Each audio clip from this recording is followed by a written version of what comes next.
Good morning, everybody, and good afternoon. I'd like to welcome you to this discussion with Pulitzer Prize winner Joby Warrick on his recent book, Red Line. It's been 10 years since the beginning of the Syrian uprising. 500,000 are dead, 7 million are in exile, another 7 are internally displaced, and the country is in tatters. And in the midst of this calamity, war crimes have been committed, particularly in the use of chemical weapons. And although the Obama administration drew a red line, on the use of chemical weapons in the Syria conflict, it declined to go to war when Assad crossed it.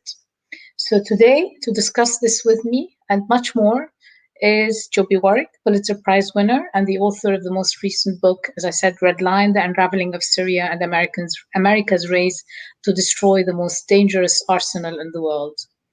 Joby, welcome to the show and to this discussion. I'm really looking forward to it. The book that you've just published is basically, it's a lot more than simply a story about chemical weapons. It's the story of ordinary people, those on the ground, spanning across multiple continents. Can you perhaps begin with one of those stories, just to kind of set the stage for us?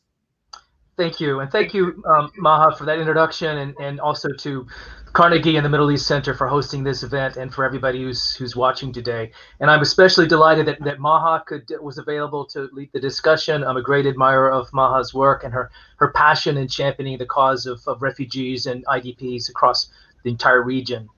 And as Maha said, to set the stage, I'm going to take just 3 or 4 minutes to share a single vignette from the book.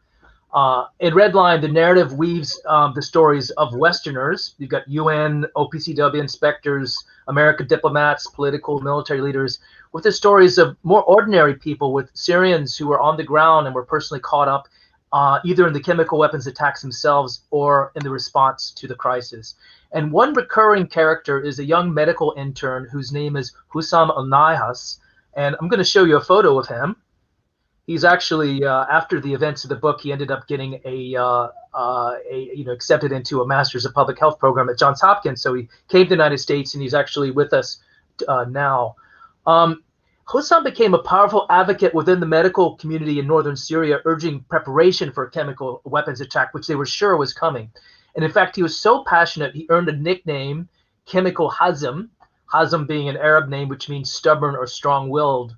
But he did more than advocate. As the war progressed, Chemical Hazm, ends up investigating some of these crimes, particularly after the Assad regime shifted from traditional chemical agents such as sarin to ordinary industrial chemicals such as chlorine, which were used from 2014 onward.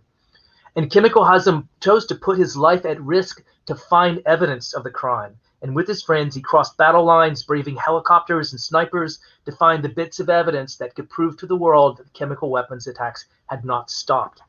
This is from the book. The first to die had been the birds, the chickens and pigeons in their roosts, but also wild swallows and sparrows that were caught in the path of the poison cloud and fell to the ground in clumps of 2 or 3.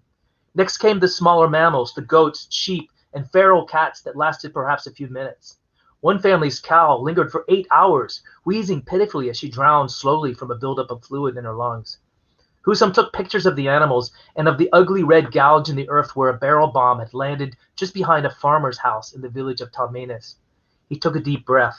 The faint odor of bleach was still detectable a day after the attack. The owner of the house, a farmer, had been home that morning caring for his invalid wife and several grandchildren. They heard the passing helicopter followed by a whistling sound, like that of a falling bomb. But instead of an explosion, there had only been a loud, jarring thud. The farmer tried to calm his family, telling them that the bomb had missed them. It was far away from us, so don't worry, the man said. But then came an overpowering chemical smell, and the grandchildren began to cough and choke. In a panic, the man rushed them into the bathroom, closed the door, and turned on the shower, forcing each child to stand under the water in the hopes that this would somehow dilute the effects of whatever poison they were breathing. Having accomplished that, he ran to help his wife, who was too frail to move on her own. Later, Hussam learned the woman died. Hussam then left the farmer's house and continued to trace the cloud's path eastward. Wherever the chlorine plume had passed, there was a dead wake of scorched and shriveled plants, corroded metal, strangely discolored fabrics. Eventually, this trail led to a culvert in a nearby olive grove where families sometimes sought shelter during air raids.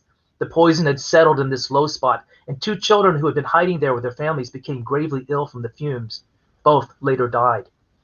In each of the stricken towns, Husam and his friends easily found the remnants of the bombs themselves. Using specimen kits they brought from Turkey, they recorded the exact locations with GPS equipment and scooped up metal fragments and a few tablespoons of soil, placing each sample inside a plastic bag that they kept in an ice chest. The steel tanks that held the poison were ripped open, but mostly intact. Still visible on each were 3 characters engraved on the side of the metal casing. CL2.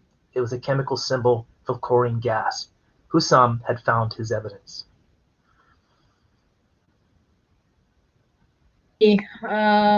That's incredibly moving, and I think Sam probably is one of the unsung heroes in many ways of someone who tried against all odds to save the lives of his fellow Syrians, and plays a critical role actually in your book in terms of finding evidence, documenting, and finally allowing the UN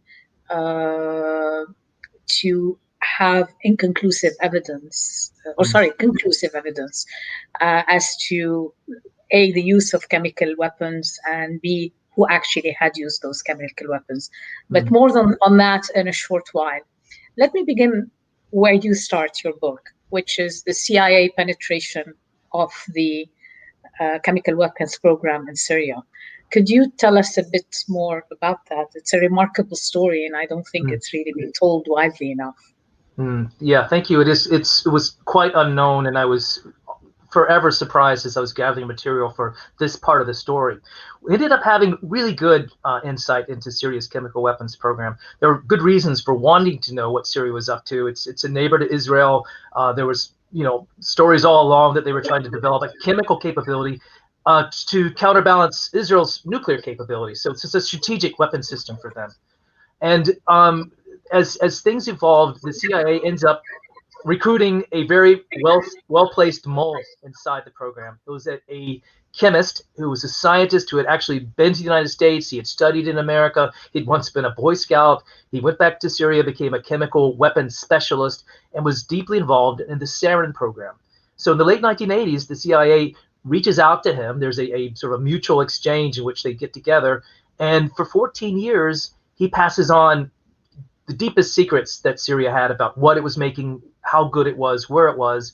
In one case, he even passes a Christmas present, in this case, a sample of some of the sarin that the Syrians were making. And so because of all this, the CIA knew very well exactly what the stakes were when the Civil War broke out. They knew that within this country, unlike any of the other countries caught up in Arab Spring, there was a true weapon of mass destruction. One that happens to be portable, that was widespread, it was all over the country, and it was very easy to imagine any number of actors either being given the stuff or somehow plundering a stockpile and running off with enough sarin to kill thousands of people in a sports stadium or subway system. Actually ended up basically providing the smoking gun in the case to prove that chemical weapons had been used and who was responsible for that use, i.e. the Syrian regime in this particular case. But moving from that, having figured out, having this knowledge of exactly the cachet of chemical weapons, can you perhaps take us a little bit further in terms of how, what was the, obviously Bashar al-Assad uses these weapons. I mean, these are used in multiple sites. There are documentation, both through Hazim, but through others, individuals that you talk about in your book, whether it's Qasim or others, who actually document the use of these weapons in multiple sites. It's in Ghouta, in Addamiye. And actually, I mean, reading the book just brought back all this period to life. We tend to, I think, our memory, giving the way we're living our lives, we forget the chronology of how things happened and when they happened. So can you tell us a little bit more about the usage and then the build-up, the scramble to dismantle this weapons program? I mean, it was a multi-country effort with a lot of moving parts. And then we'll move back to the red line itself, which is the title of the book. But I wanted to give the audience a bit of a sense of what really that meant, that program, and how difficult it was to actually get to a place where you could remove it. Yeah, and so I guess the documentation first. So there are multiple streams of evidence collecting that are taking place early in the war, because from about late 2012 through late 2013, you see these small instances of chemical weapons attacks. There's a bomb here, an artillery shell there. In one town in northern Syria, there's 3 little tear gas canisters that are dropped from a helicopter, and one lands in a family's backyard and kills a single person. So these are the scale of the attacks in the beginning, as if to test the red line, but also to test a theory. Can you use chemical weapons, these strategic weapons from this massive arsenal, to break the back of the opposition? And so you see Assad beginning to act this way, to sort of try chemical weapons to break the morale of the opposition, to terrorize them. And so the UN is collecting evidence. You have individual citizens, you have intelligence agencies all trying to assess what Syria is doing. And then this massive attack takes place, and we can talk more about that, but the one that takes place in August 2013 that kills 1,400 people, according to the US estimate. And this sort of, grabs everyone's attention. The president is forced to do something. There's a whole drama about what he decides to do. But to fast forward, the solution becomes eventually to try to eliminate the declared stockpile, everything that Syria admitted to, which ends up being most of what it had, 90 to 95% of it. And there's this race to find an organization that is capable of sending, hundreds of people into Syria during a war to document where the stuff is, to observe the destruction of production equipment, and most importantly, to get stuff out of the country, because it was too time-consuming to destroy these chemicals in Syria. They had to be gotten out as quickly as possible before Syria changed its mind and decided to pull the plug on the thing. And so a lot of the drama of the book is involved in this race, really, to try to get the stuff out in 9 months, in the middle of a war, using technology and using assets on the ground that had never existed prior to the fall of 2013. So it really is one of the most, in that sense, one of the most remarkable disarmament efforts of all time. It's quite extraordinary.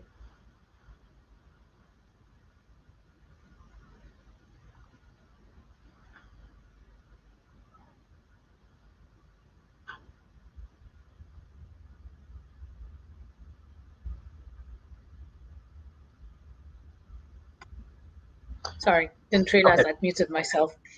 Now I'm saying, as I had said to you offline, I mean, it really feels in a way as if it's just the stuff of movies or a thriller in a sense. There's multiple moving parts of, the Pentagon moving ahead with commissioning these machines that were produced within 6 months. The hero of that particular initiative, a scientist or an engineer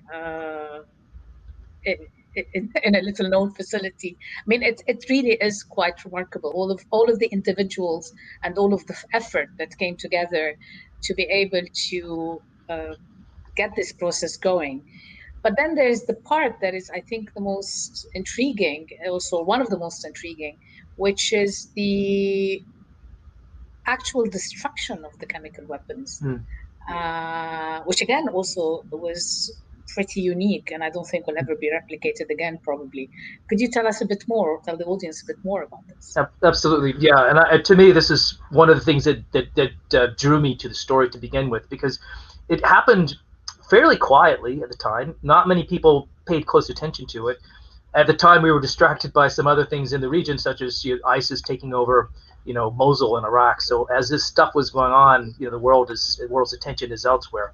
But so what happens is, once this declared stockpile is taken out of the country, taken to a port in Latakia and then out to sea with the help of Danes and a bunch of other, countries that participated in this. All this material gets turned over to the Americans for destruction. And we had hoped initially to find a country in the world that would be willing to take the stuff and destroy it.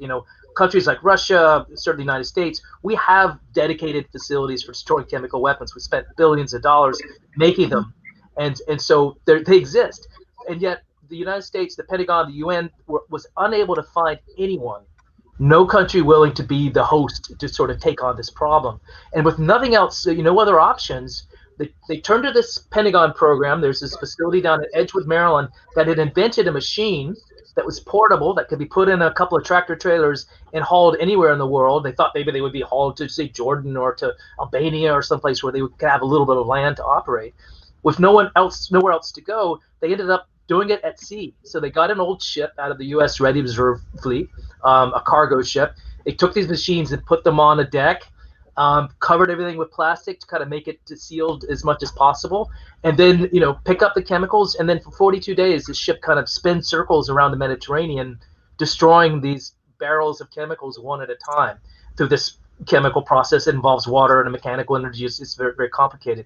But as they're doing it, it gets quite dramatic, because for one thing, half of Southern Europe is all alarmed about this specter of a chemical weapons ship off their coast.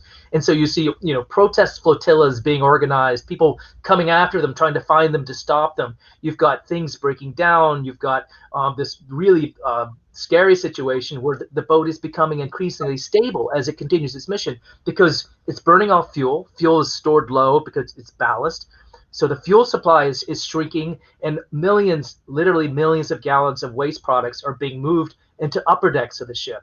And so after a while, you've got stabilization programs that show the ship creeping closer and closer to the line where it could become completely unstable.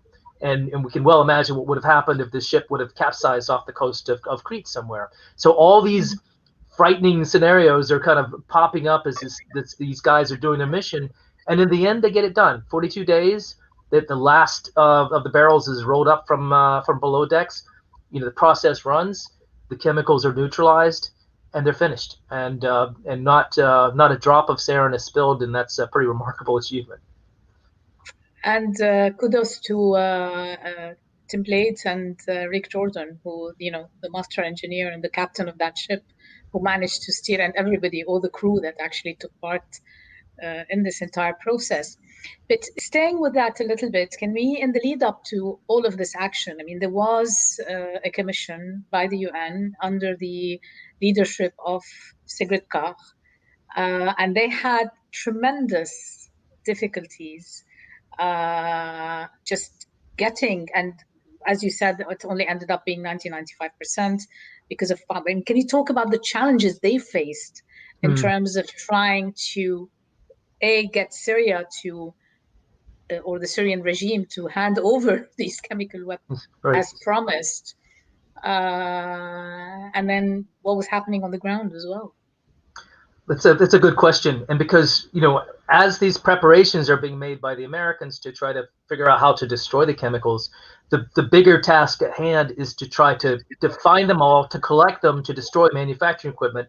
And who's going to do that? In 2013, when the deal was struck to destroy this stockpile, there was no single organization that was dedicated to jumping into a country at war to oversee the dismantlement of a weapon of mass destruction. It just didn't exist. So there were components within the UN that had a role. The OPCW ends up taking a major role because they have the expertise. They have, experts on the ground. And so all this comes together literally within weeks. Within 3 weeks of the deal, you've got the first UN teams coming into Syria to begin the work. But they're coming into a country where they're having to invent everything from scratch. How do you physically move these sarin precursors from these remote locations to Latakia? There are worries that rebels might attack the vehicles and set off a plume of sarin somewhere in the countryside. So the trucks have to be protected, and that meant in real practice inventing metal plates to put around the trucks so they would be essentially bulletproof. You get the Russians and the Syrians becoming more and more reluctant to cooperate after the first few weeks of the mission. There's kind of this postcard moment early on where there's successes, and Syria appears to be cooperating, but that cooperation just grinds to a halt because, for multiple reasons, one of which is Syria is fighting a war at the time. There's, rebels are advancing on several fronts. Some of these facilities are literally being besieged, so they can't get vehicles in and out. So it becomes this extremely difficult, complex process. I'm quite an admirer of Sigrid Kaag, who becomes one of the heroes of the story. She's a Dutch diplomat, had worked at the UN for most of her career, had no chemical weapons experience, but had served in the Middle East, knew the players, knew the culture, and kind of dove into this very testosterone-driven, male-oriented Syrian environment, and essentially forced the Syrians to stay with their targets, with some delays and complications, but she kept them on task. And she also refused to be drawn into a bigger mission, because at the time other things were happening. We were trying to account for missing weapons.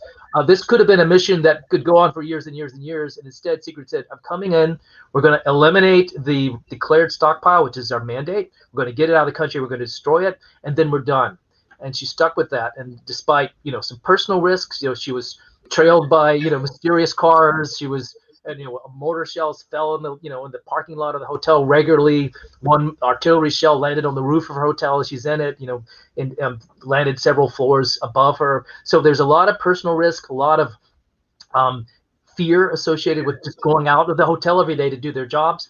But these people showed remarkable courage, and they managed to get their job, or their part of the job, done in a very compressed period of time.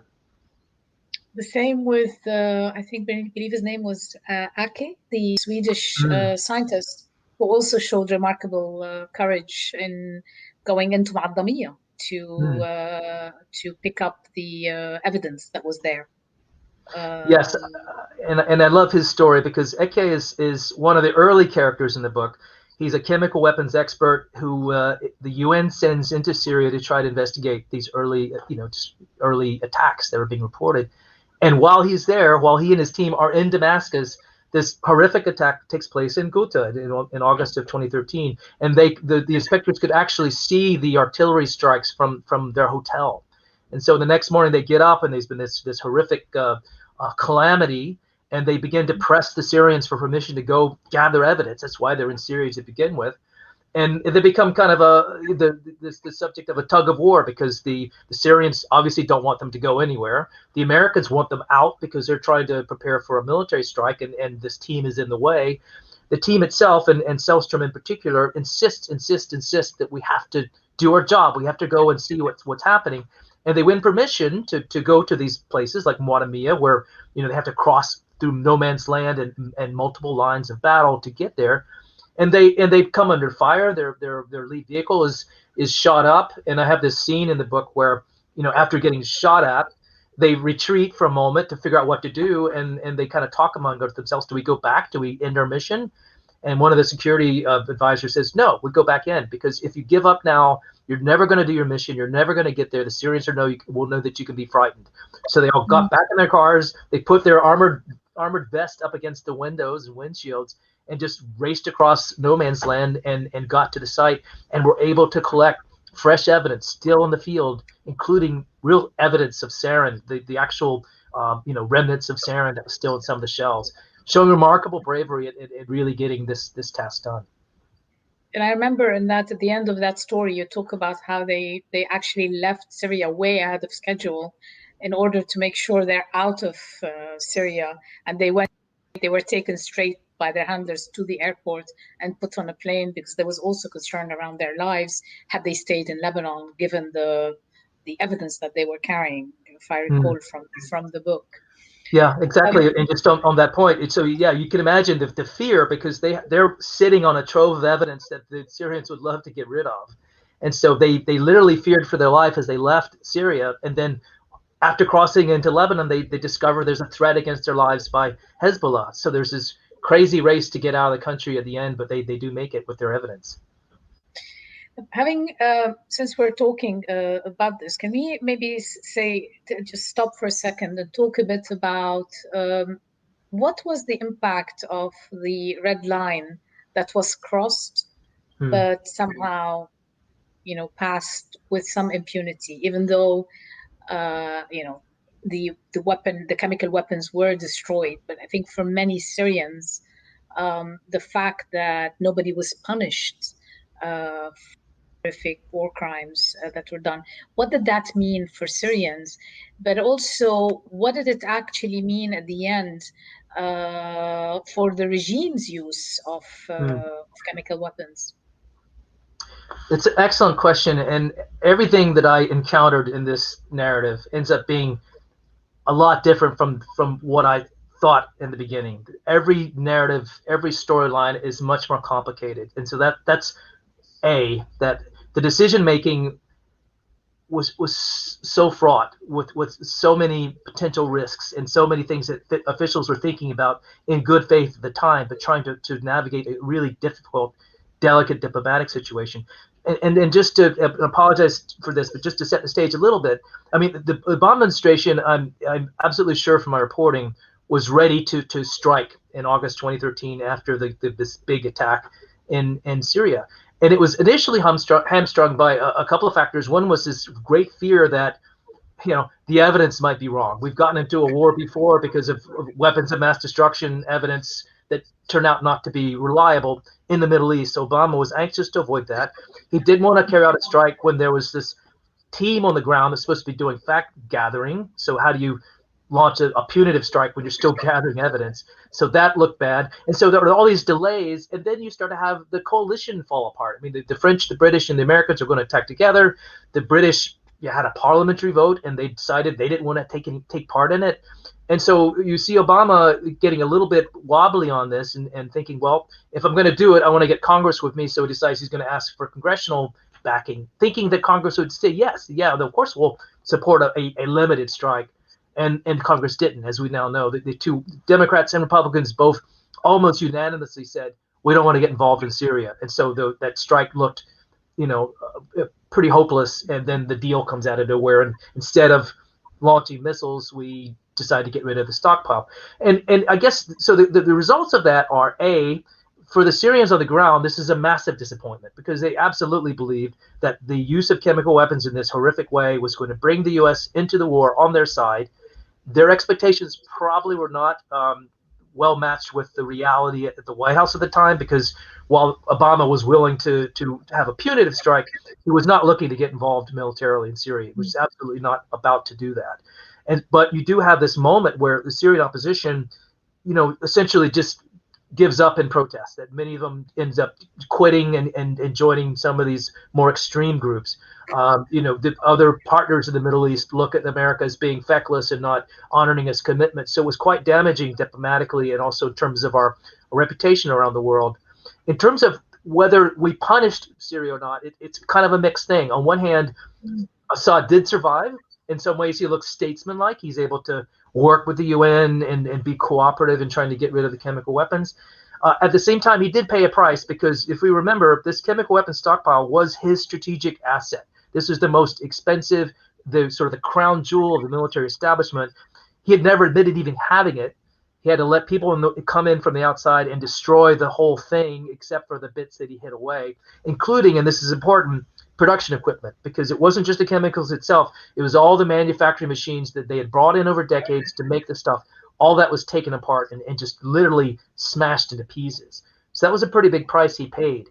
He didn't pay the ultimate price of having to be accountable for his actions, though. He was never forced to admit using chemical weapons. He was never, penalized in any serious way by the UN, because in every case, his allies had his back. The Russians, the Iranians made sure that Assad really didn't have to be personally accountable for his crimes. And that's a problem, because that means that the taboo against chemical weapons is eroded, and Assad is able to get away with what is one of the most horrific war crimes, really, of our time. And it didn't stop him using chemical weapons again, as we find out later in the book, when chlorine was used in multiple sites. And finally, it seems chlorine with some sarin in Khan Sheikhoun. Absolutely. I think it was in 2017. Can we, having brought up the issue of Russia, can you talk a little bit about the role of Russia in all of this? I mean, we see them cooperating in some instances, particularly around the removal of Assad's chemical weapons, and then the establishment of the joint UN OPCW. CW, yeah. Yeah. Can you talk a little bit about the Russian role? Sure, and you're right. In the beginning, there's this remarkable period, and I think of it as one of the last great moments of multilateralism, where Russia, the United States, the UN, everybody gets on the same page about eliminating this weapons threat, and everybody has their own reasons for doing it. The West sees this, as a serious global security problem. The fact that you've got this stockpile in the middle of a war zone where the country's falling apart. The Russians see an advantage too, though. And first of all, they are also a bit concerned about the optic of their client, their ally Syria, launching these massively lethal attacks using chemical weapons, and it's an embarrassment to the Russians. They're also very worried that the United States is going to follow up on its red line threat and launch a military strike. They don't know how serious that strike's going to be. They want to stop it at all costs. So there's various motivations, but the Russians ultimately decide that, yeah, we're going to force our guy to do this. We're going to force him to admit to a program he never admitted to before, and we're going to make sure that he does, at least the initial parts of getting rid of his declared stockpile. There's a moment in the book where later on, John Kerry, the Secretary of State at the time, and Lavrov, the Foreign Minister of Russia, are having a fight about trying to force Syria to cooperate. And Kerry refers back to how quickly Syria came around in 2013 to getting rid of its stockpile, and he says, "Darn it, you can make the Syrians cooperate. You did it, over chemical weapons. You got them to turn around in 24 hours." And Lavrov turns back to him and says, "Less."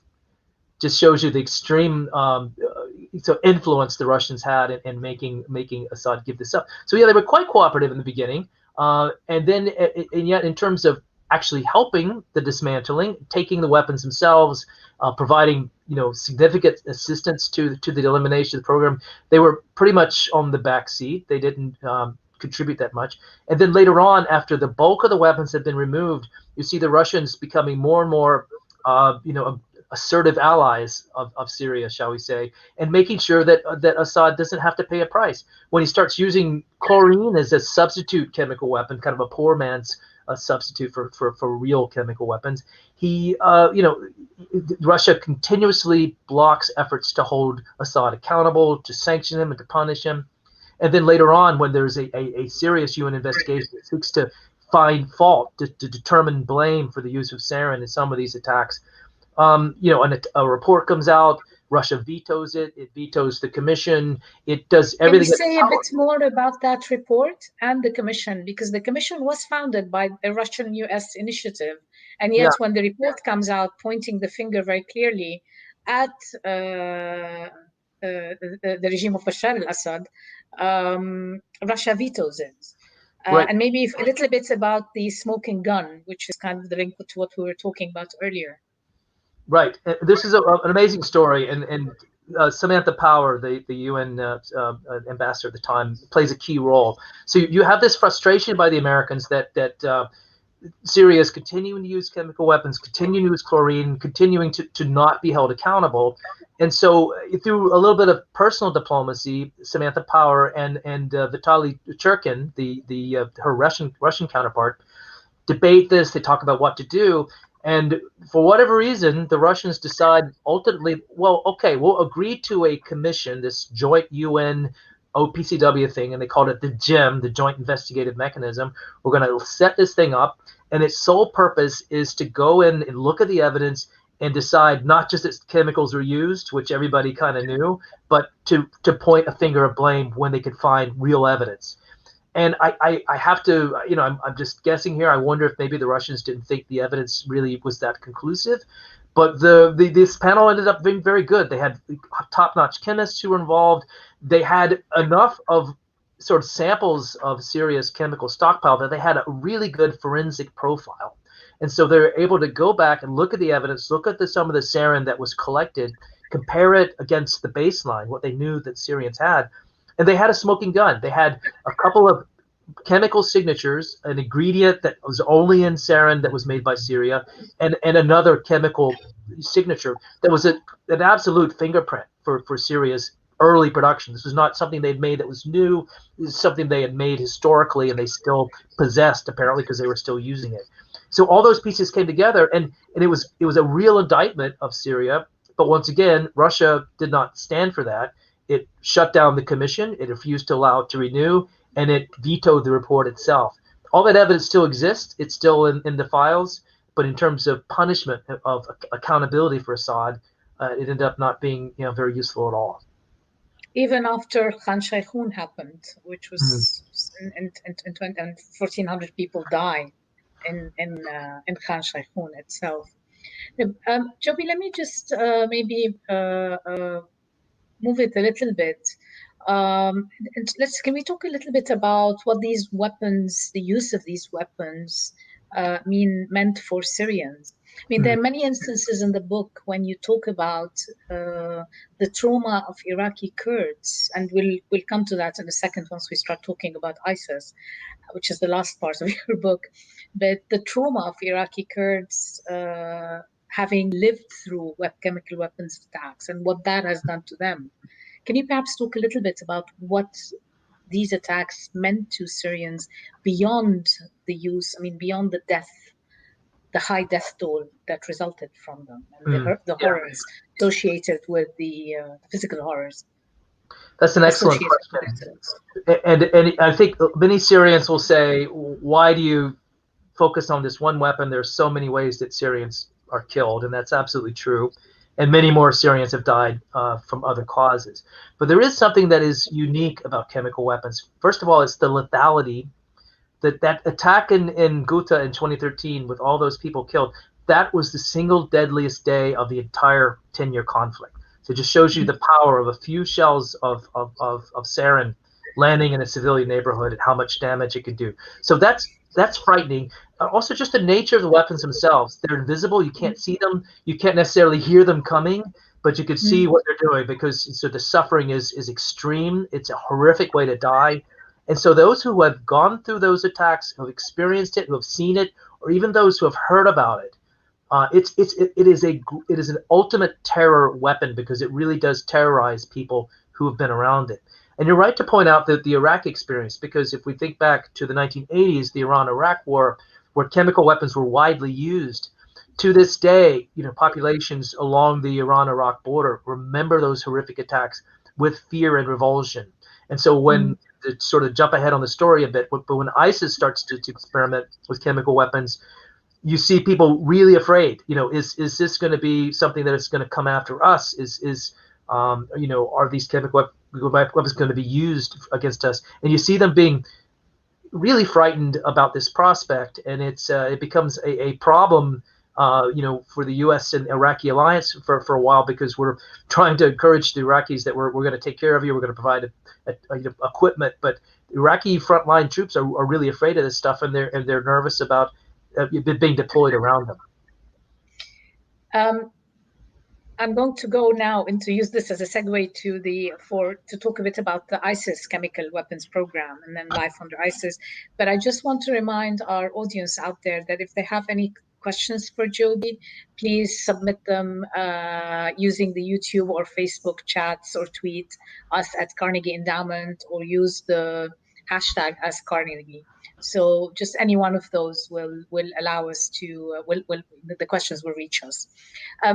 Joby, can you perhaps talk a little bit about it's a frightening thought. ISIS was already frightening. And then the thought of ISIS having chemical weapons, which, as we also hear from your book, weren't just, it was horrific enough the way they were being used on the battlefield in Iraq and Syria, but they were also planning to use them at a much grander scale. So could you please talk a little bit about this, how they assembled it, who were the main characters in this bit, as you saw it?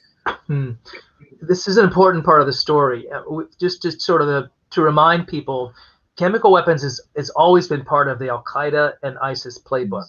And we remember back in the, when Osama bin Laden was making his pronouncements from caves in Afghanistan, he declared that weapons of mass destruction, obtaining them, was a religious duty for his followers, and they took that seriously. So you saw when the Taliban controlled Afghanistan before 9/11, Al Qaeda had a dedicated operation to try to make something. They didn't get very far, but they were trying to. And then ISIS was the same way. Its predecessor organization, AQI, Al Qaeda in Iraq, experimented with chlorine. They tried, making poisons of various kinds, experimented on animals. But then you see that, when they are looking, in Syria and seeing how much attention Assad is getting and how much terror he is creating with the use of these chemical weapons, this is an inspirational moment. They weren't able to steal the weapons themselves. They were too late for that, but they tried to make their own. So you see in Iraq, in places they controlled like Mosul, where they have major facilities, they have universities, they have laboratories under their control. They decide to build their own chemical weapons capability. So they look around for scientists. They pluck a few that had been involved in Saddam Hussein's program in the 90s. They bring them in. They find ordinary metallurgists and geologists and chemists and others who are within the Iraqi bureaucracy, and they bring them all together to create their own chemical weapons program. They didn't get very far. They started to make mustard gas, and they did make some. It wasn't good quality, but they were getting better. And they might have succeeded in time, except for the fact that the United States, learning about these programs, became extremely concerned and had a dedicated, mostly covert program to go after their facilities and their scientists wherever they could find them. And I have a whole tale about a scientist who I interviewed in prison who admitted freely this is his job. He thought it was good paycheck, and he didn't mind the work. So he went to work helping create this program for ISIS. Actually, one of the scientist that you're referring to, his story is quite intriguing, because in your book you quote him as saying, as he had never, that was the best year of his life. He felt free. It's something he had never seen before. Partly in the way you contextualize it, it's related to the fact that he had regular checks coming in, and there were services that ISIS was providing. But you never would have thought when someone would associate freedom with life under ISIS, and this being the best year of his life. Perhaps you could reflect a little bit on this and what that's meant. Yeah, it was remarkable to me when I met this man and heard this. It wasn't the first time I'd heard something like that, though, because when you talk to some of the Sunni sheikhs who were supporting ISIS in the beginning when they were coming into Iraq, you see that they viewed ISIS not as this radical extreme terrorist movement, at least not at first. They saw them as champions of good ordinary Sunnis and some a group that was going to protect them from the abuses of what was then the Maliki government and before 2015. And so they viewed these guys to at least let's give them a chance and see what they will do. And this scientist or this geologist that I profile and I met in prison, he had a good job under the Iraqis. He had a decent salary, and then while he's in Mosul, this extremist group takes over his government, and he's a little bit nervous at first. Is he going to be able to work? Is he going to what are these guys going to do? And after a while, he decided, well, they're not so bad if you can kind of tune out the atrocities, the crucifixions and the beheadings and all the sort of the gore that ISIS like to wallow in. They were actually running the city okay from his point of view. He talked about having this big trash pile that had sat for years on his street. ISIS comes in and they clear it away, and they kind of push back against the oppressive Shiites that he had was worried about, the ones that shook down his business or shook down his car whenever he was on the road, and he made those guys. The ISIS kind of did away with them. And so he felt that this was a real freedom. As a Sunni Iraqi, he felt somewhat liberated living under ISIS and was sad to see them go. And that's an important story just because one has to realize that this was not entirely a hostile takeover for the perspective of some Iraqis. They did not really object to seeing ISIS come in, and they were somewhat supportive until the very end when things started to fall apart. So that's important for us to keep in mind as we think about the possibility that they could come back in some form, and they certainly are trying to. Well, I mean, this brings me to my next question, which is, what does all of this mean for Iraqis and Syrians? I mean, ISIS was driven out through this massive coalition. And perhaps this is not a part that you do get into in the book, but it's there. There's a massive campaign to uproot ISIS from these areas. We know that they're still operating in some of the smaller spaces, but no one has come in to kind of address the destruction that was left in their wake and in the wake of the effort to uproot them, whether it's in Raqqa, Mosul, or anywhere in between. So what does this effectively mean for Iraqis and for Syrians who lived under ISIS and now are being asked to go back to live under, what they perceive as oppressive leadership? This is truly one of the biggest challenges I think we face in the region now, because there are huge areas, Syria in particular, because the humanitarian reconstruction funds are not really coming into the country. So you have failed communities, failed states, failed provinces, where people do not really have much hope of rebuilding their lives. You already have a lost generation of children that grew up in this environment and haven't really been to school. And what hope do these people have for having a normal life? And when they don't have hope, what steps into that vacuum? Mm-hmm. It's extremism. It's these groups that want to recruit them to be part of their terrorist organization or part of their militia. And in solving this, it's really a generational problem, and it's one that's going to require resources, not just the local governments, surely, because they can't afford it, but of the entire world at a time when we're all exhausted, when our own economies are in trouble because of a pandemic. But if we don't do something about trying to help these societies come back together, to pull back together in some functional way, then you're only going to see a return of extremism. You're going to see these problems crop up again, including the age-old rivalries that existed anyway, that there are serious tribal and ethnic and sectarian differences that are sources of tension anyway. And if you allow these to exist in a security vacuum where there's no real governance, it can fester and become a serious problem indeed. Absolutely. And perhaps this is not a red line, but multiple red flags that people need to pay attention to, decision makers, which actually brings me to a question from my colleague and friend, Kim Ghattas, who asks you, what lessons for the Biden administration from this episode in terms of dealing with Assad, how to approach accountability, and also perhaps the limits and possibilities of American power? Mm-hmm. And I'll come back to this issue of Assad in a second. That's a great question, and hello to my good friend Kim. It's interesting to see that some of the folks that dealt with these problems in 2013 and 14 are back.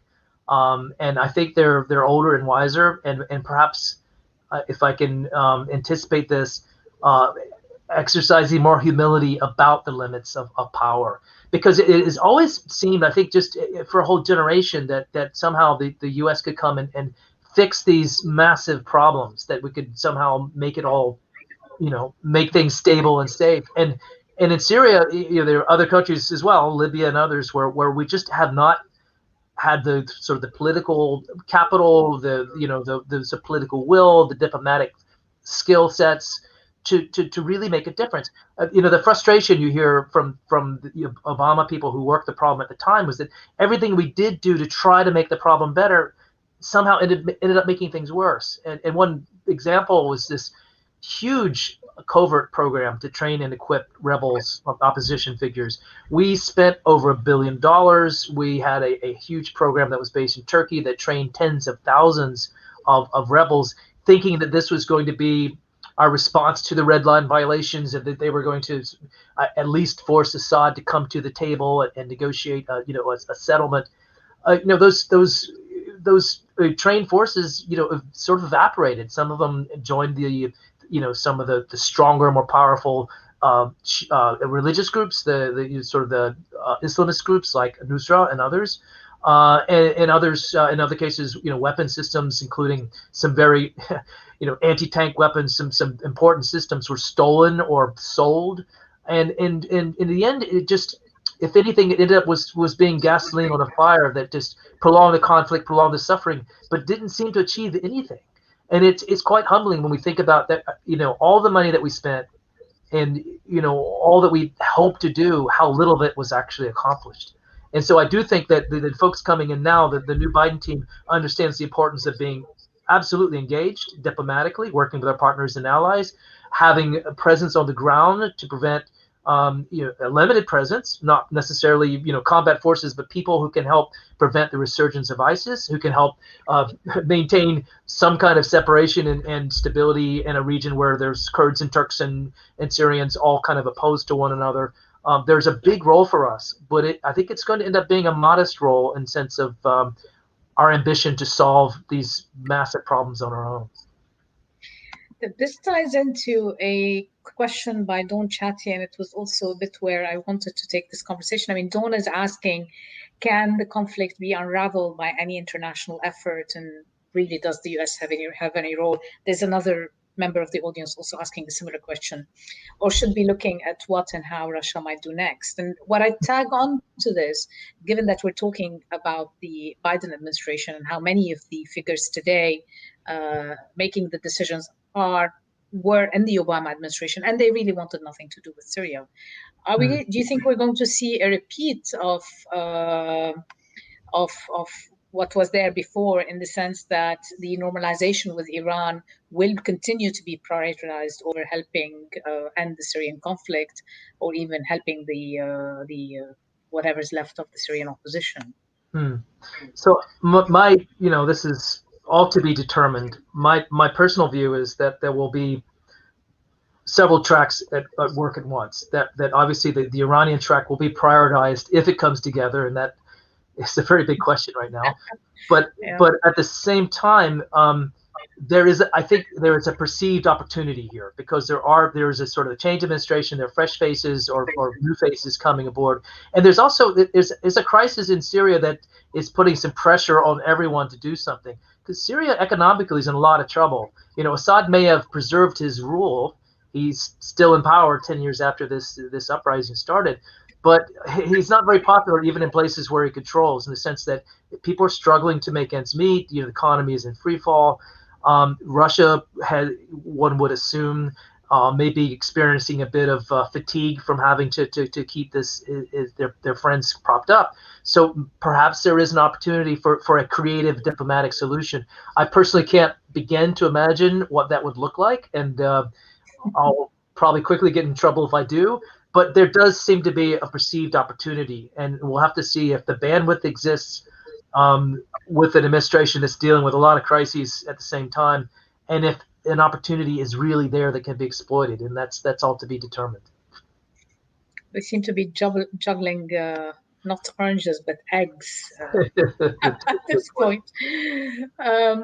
Let me ask about, again, it's a question from the audience, but I want to tie it into something else I want to talk about, which is the question, will we ever see any kind of accountability for Bashar al-Assad and his, people around him for the use of chemical weapons? And I'm asking this, this is coming from M. Sharif in the audience, but also this is now that we saw a few days ago that a group of NGOs have filed a court case in French courts on this particular issue.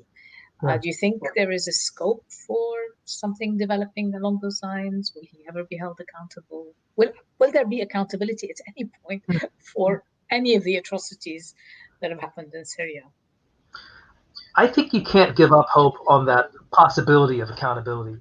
And the reason is because we do see multiple initiatives underway. Some are international in scope. You see at the OPCW, they have this new organization that was just set up about a year ago called the IIT, and its mandate is to try to find evidence of guilt. And it's been tried before, but these guys are going back through the records, looking back at the data, and they're coming out with the reports one at a time. And they found recently in a report last fall that yes, indeed, this one attack that took place in 2017 was what involved sarin, and the sarin appears to have been launched from Syrian aircraft. And so they're creating this body of evidence that's just getting bigger and bigger and bigger. and the French, the Germans, others are doing it on a legal basis in courtrooms. And so, will any of this affect Assad? Well, we'll have to see, because as you recall from the Balkans conflict, many years passed before some of the serious war criminals faced charges. 20 years. 20 years. We're only 10 years into this one. Eventually, somehow, some way, Assad will not be in power anymore. And you can imagine a possibility, if he's out of power and not in control, then will he face a legal process? One cannot give up on it just because nothing's happened so far. I think that hope and that possibility remains very real. Well, the issue is that without accountability, whether it's for Assad, but also for multiple other war crimes that have been committed across the region, atrocities. I mean, we talked about ISIS, but didn't mention the genocide against the Yazidis and many other ethnic and religious minorities. So, I mean, there's been very little accountability. And I think this is one of talking to Syrian refugees, it's one of the key issues for them. They cannot go back to a country, and they cannot be part of rebuilding a country if there isn't if the sense of accountability and justice are not up front and center in the process. And this is where their demand for transitional justice is coming from. But that's a topic for a much larger conversation. Absolutely. Joby, I can't thank you enough for this amazing discussion. I think we've come to the end of our time today. I don't know if you want to have any final words before we say goodbye to the audience. Just thank you for your great questions, and the audience as well for sticking with us. And I do hope you enjoy the book. It was a exhausting but exhilarating adventure to be able to write it. So thank you for letting me talk about it. Okay, here is a copy of the book. It's a fantastic read. And a very engaging one, a very sobering one, and a very painful one at the same time. But I highly recommend it for anybody who's interested in Middle East politics and in anything to do with Syria. Joby, thank you so much for joining us today, and I look forward to your next book, actually, and maybe our next discussion. Thank you, me too. Okay, bye-bye.